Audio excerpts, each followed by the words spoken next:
guys, Matt McGinley here. Thanks for joining. Hopefully the first meaningful content for the channel. The channel's purpose is to facilitate the sharing of information, technology, ideas, tips, tricks, and just help each other out, right? Whether you're a CIO or help desk person, sysadmin, network engineer, hopefully we'll have content for everybody, right? So the purpose of this episode, or the topic of this episode, is I don't care.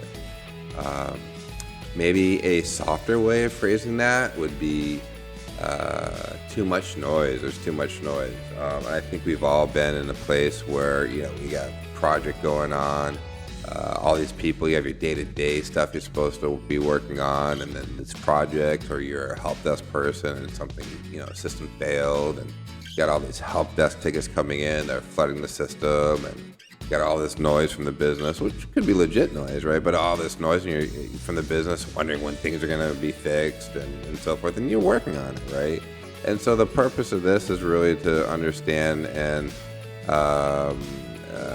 come up with a better approach to managing these 500 things that we're supposed to get done right now.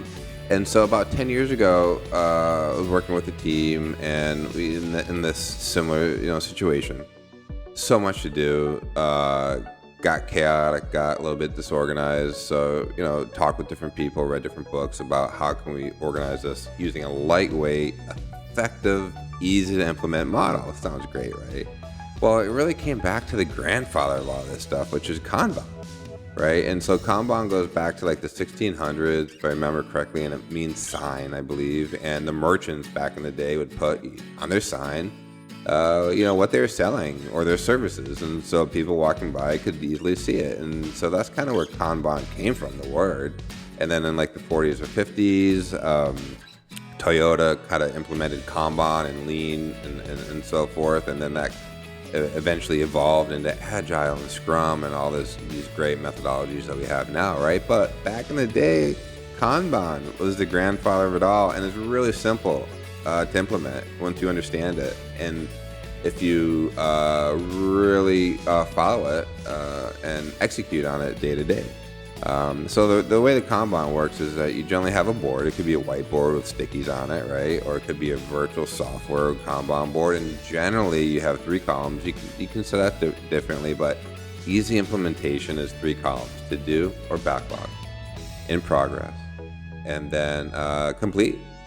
So you put all your personal, maybe you have your personal board, maybe you have a team board, right? And you put all those things that you and your team have to do into a card in the backlog. It's kind of like a to-do, right? And so you put your 500 things that you have to get done, you and your team have to get done in your backlog. And you go through every day and you go, okay, what are the most important 1, 2, 3 things that we have to work on today? Now, maybe that one of those things might take a week. Maybe it's 3 days, whatever it might be, right? But what are the most important, meaningful things that myself or the team have to work on and deliver for the company? And the purpose of it is focus on the 1, 2, 3 things. That's it. Because if you focus on 500 things, you're never going to get it done. And so what we found is, once you put your cards in your to-do, you get them done, or you're in progress, you get them done, you move that card to the completed column, and then you bring another card in from your to-do list. And so what we found out is that this really helped us organize what we're working on. It helped us as a team, personally and as a team, to deliver more, to do more for the company with the same resources. So we were more effective.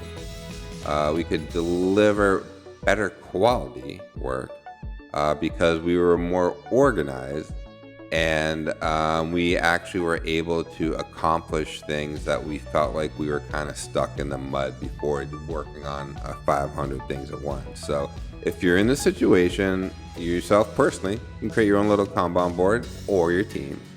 I highly suggest looking at it. It's easy to implement. It's every day, right?